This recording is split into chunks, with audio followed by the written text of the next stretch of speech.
That feeling that you are not enough, it's a lie, a carefully crafted illusion. You're burdened by the thought that you lack the right talent, the right money, the right time. You are constantly telling yourself, I don't have enough. But what if the very thing you need is already in your possession, hidden in plain sight? Consider this. A mother keeps journals for her 3 sons, little love letters to give them when they're older. One day, she's flipping through the journal for her oldest, now almost 16, and finds an entry from when he was 5. It's the story of his first lost tooth. The boy was ecstatic. He'd wiggled that tooth for weeks, driven by a single promise. When it comes out, the tooth fairy comes. And she doesn't just come. She replaces the tooth with a treasure. The night it finally happened, he dove into bed, a feat unheard of for him. He tucked the tooth under his pillow, his mind racing. Every few seconds, he'd peek. Is she here yet? Eventually, sleep took over. In the dead of night, around 3 a.m, the tooth fairy did arrive. This one was 6'2", 250 pounds, and went by the name of Dad. He crept upstairs, neighed the switch, and disappeared. The next morning, the house erupted. Squeals, stomps, pure, unadulterated joy. The boy bounded down the stairs, his fists clenched tight. Mom, she came. The tooth fairy came. She left me a treasure. He opened one hand, a pack of gummy bears, his favorite snack. A king's ransom for a 5-year-old. Then he opened the other hand. In it was a crisp $5 bill. Now, his mother grew up in the age of dimes and nickels. $5 felt excessive, annoying even. Her husband saw the look on her face. Later, he pulled her aside. Don't worry, he said. Do you remember his 5th birthday party last month?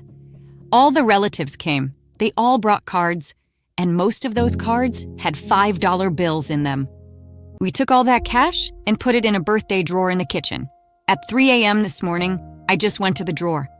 That morning, this little boy was electrified with excitement over a treasure that was already his. He just didn't know it. He had it all along, sitting in a drawer, waiting. And this is the great secret. You have a treasure too, a divine power, a gift entrusted to you. The scripture declares you have victory, that you've been forgiven, that you have been made competent by the Spirit of God. And here's the unsettling part. Even if you don't believe it, the enemy does. He knows exactly who you are and what you're capable of. What a shame it would be for him to know your power and for you to remain ignorant. It's time to open the drawer. It's time to pull out the treasure you've been calling insignificant. That thing you've dismissed as not enough. You look at others and think, if only I had their gifts, their life, then I'd be enough. But the voice of truth whispers back, you have enough. You just haven't opened the drawer. Think of the disciples. Jesus calls 12 men together. He gives them power and authority. Then he sends them out. They perform miracles. They preach, they teach.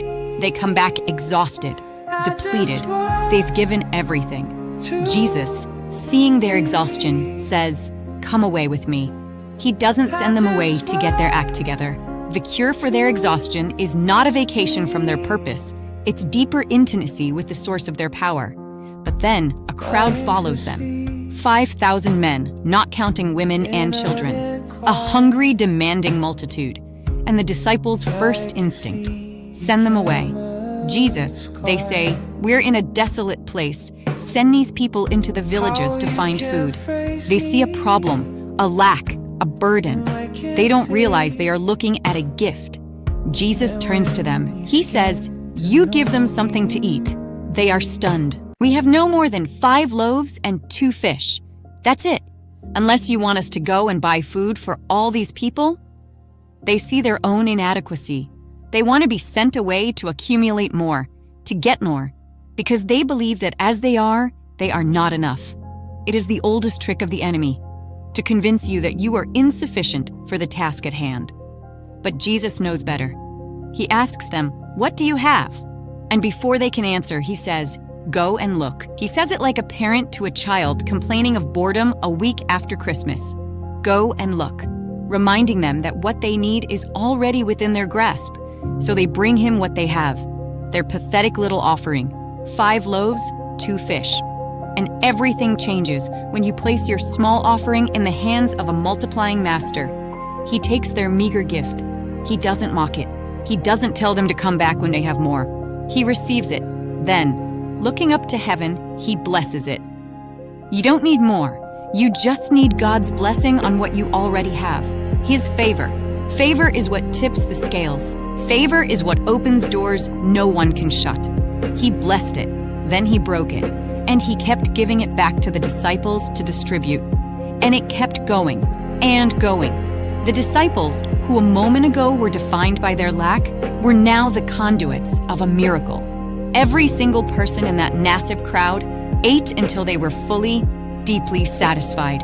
Not a fast food meal kind of satisfied, but a soul-deep Sunday dinner satisfaction. And when it was all over, when everyone was fed, they collected the leftovers. There were 12 baskets full, 1 for each disciple. An overflow, a tangible reminder that what they thought was not enough became more than enough. That multitude you're facing, in your marriage, your finances, your health, your career, that thing that feels like a crushing weight, it is not your curse. It is your gift. It is the thing that will finally force you to open the drawer, to stop praying for the problem to go away and start looking for the loaves and fish you've been ignoring, to pull out that little talent, that little dream, that little bit of strength you thought was worthless, and place it in the hands of a God who doesn't see inadequacy. He sees potential. He sees a miracle waiting to happen. The multitude is the gift that reveals the treasure. So go and look.